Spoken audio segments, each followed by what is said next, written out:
Pretty much every movie, whether amazing or terrible, has mistakes. However, they tend to go more unnoticed in great movies, simply because everyone watching them is so engrossed by what's going on. So, here are 5 mistakes from classic movies that might have snuck under your radar. Let's start with the legendary film Braveheart. The famous Mel Gibson drama has repeatedly been criticized for the abundance of historical inaccuracies. But frankly, there are stupid slip-ups in the picture, such as swords and axes bending like rubber. However, perhaps the most obvious mistake is that the protagonist takes the trouble to ride horseback instead of riding in that car that mysteriously appears in one frame of the film.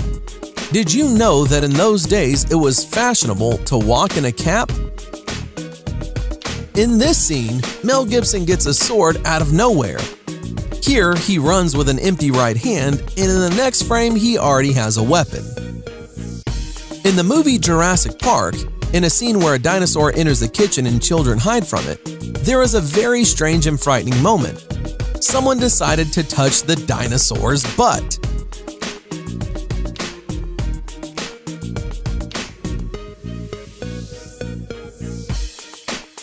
In the movie The Dark Knight Rises, here's the first time we're shown that Batman has a fighting technique called non-contact combat. How can you explain this scene? During a fight, one of the opponents falls without any contact to him. And this super epic mistake is during an expensive special effects scene in the movie Knowing. Surely you've noticed it. When Nicolas Cage comes to the policeman on the road, he begins to step back, looking behind him. Nicholas also turns around and is amazed at what he saw, but the falling airplane is coming from the side. Look again at this mistake.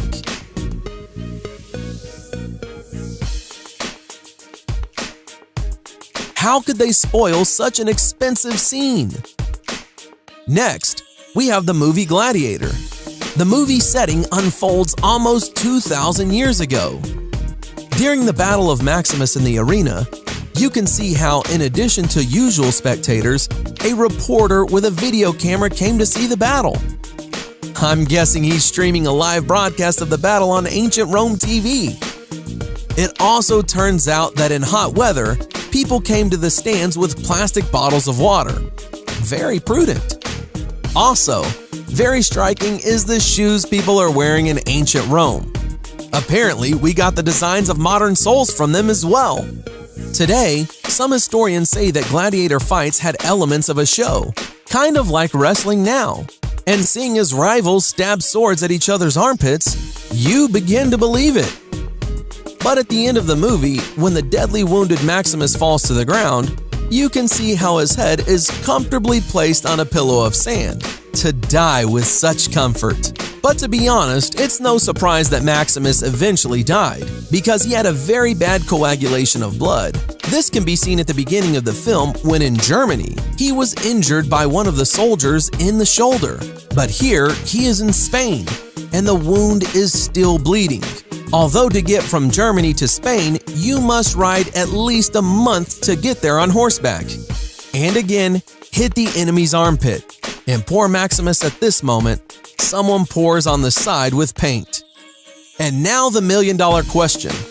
What is wrong with this mother and son? Who noticed in these frames a stupid mistake?